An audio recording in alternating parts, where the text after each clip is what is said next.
The Ukrainian military continues to liquidate Russian soldiers.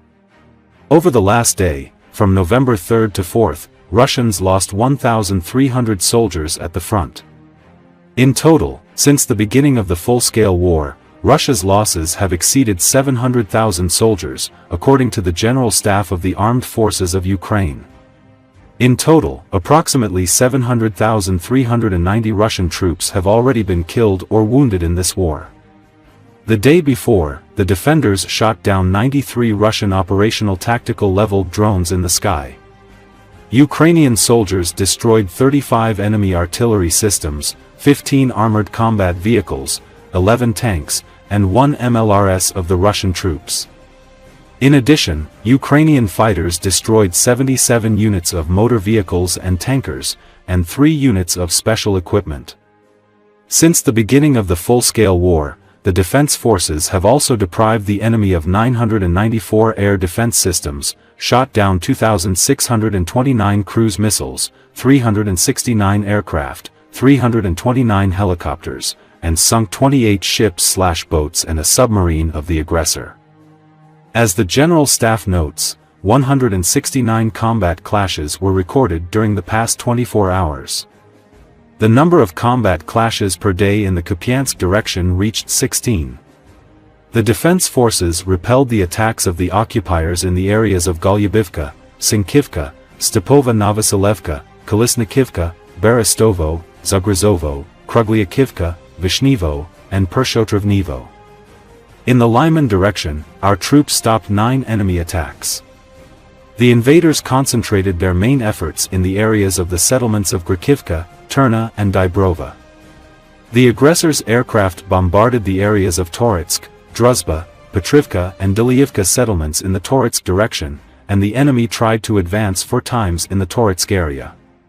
27 attacks, this number over the past day, were repelled by our defenders in the Pokrovsky direction. The enemy tried to advance in the vicinity of Myrolubivka, Lisivka, Promeny, Sukhoi Yar, Novogradivka, and Vishnevo.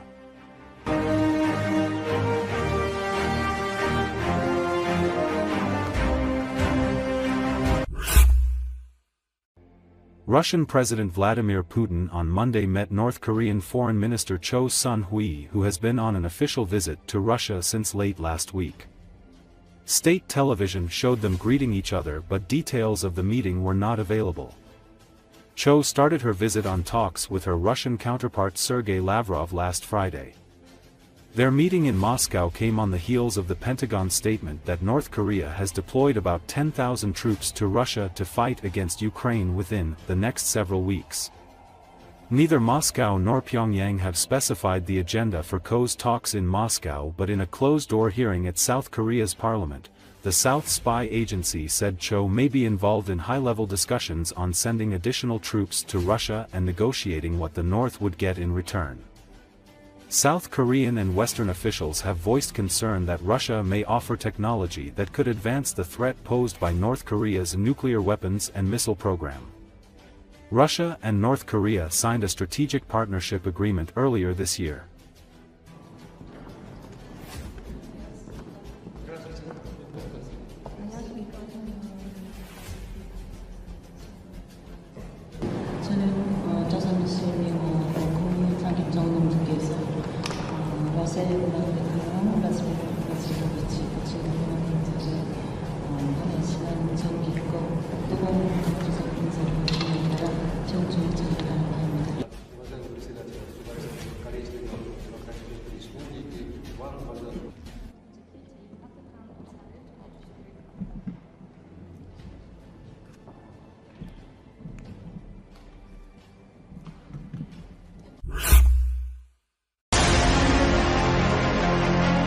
The agreement between the North Korea and Russia to send North Korean troops provides for bilateral benefits. In particular, Russia allegedly pledged to pay high salaries to the military, reports the Korean Herald.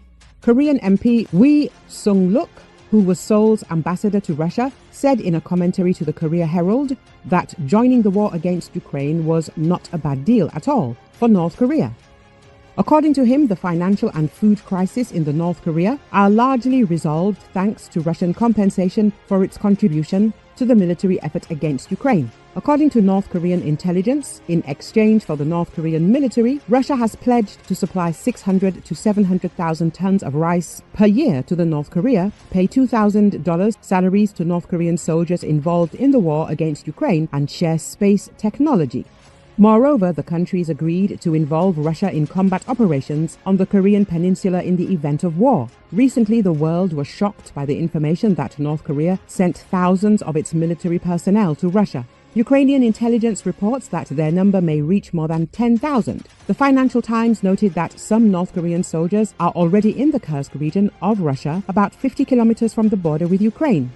In response, South Korea announced the possibility of increasing military support for Ukraine. Seoul also emphasized that the North Korea has requested Russian technologies related to tactical nuclear weapons. If North Korean soldiers go into Ukraine, it would be the first time a third country puts boots on the ground in the war. Other countries on both sides of the divide have sent military aid, including weapons and training. Iran has supplied Russia with drones, and Western nations have provided Ukraine with modern weapons and financial and humanitarian assistance.